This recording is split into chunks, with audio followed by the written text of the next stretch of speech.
First మా ఆయనకి పెడుతున్నా, చూద్దాం టేస్ట్ ఎలా ఉందంటారు. మామ ఇగో టిఫిన్ సేమియా ఉప్మా చేశాను, తిని ఎలా ఉందో చెప్పండి.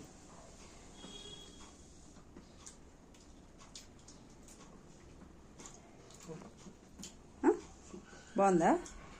టేస్ట్ బాగుందా? Super super. Thank you.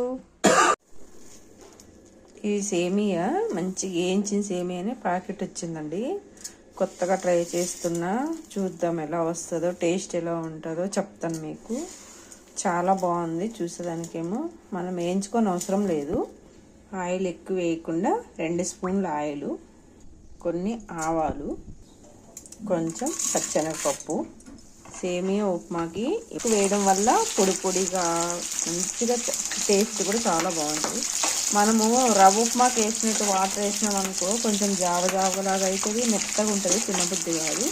కొంచెం వాటర్ బాగా తక్కువ వేసుకొని సిమ్లో పెట్టుకుంటే పొడిగా వచ్చేస్తుంది. టేస్ట్ కూడా అదే విధంగా ఉంటుంది. వేగుతుంది కదా, మంచిగా వేగేటప్పుడు కొన్ని పచ్చి బఠానీలు, మన దగ్గర క్యారెట్ ఉంటే క్యారెట్ కూడా వేసుకోవచ్చు. నా దగ్గర లేదు కాబట్టి నేను వేయట్లేదు.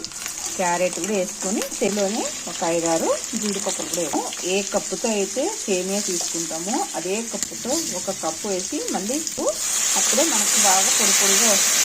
రుచికి తగ్గట్టు కొంచెం సాల్ట్, వాటర్ బాగా మరిగినప్పుడు మాత్రమే సేమియా వేయాలి. ఈ విధంగా మంచిగా ఎసరు కాగినప్పుడు చేస్తున్నా. ఈరోజు కొంచెము వాటర్ ఉప్మాకి వేసినట్టు వేసినాం అనుకో కొంచెం మెత్తగా అవుతుంది. ఉప్మా అన్నది కొంచెం పొడిగా స్మూత్గా ఉంటే వేసి సిమ్లో పెట్టుకొని ఒక 10 నిమిషాల సేపు మూత ఓపెన్ చేసి చూసారా ఎలా మంచిగా, ఎంత పొడిగా ఎంత మంచిగా వచ్చిందో. టేస్ట్ ఎలా ఉంటుందో ఇంకా తెలీదు, తిన్నాక వీడియో పెడతా చూడండి. చాలా మంచిగా వచ్చింది.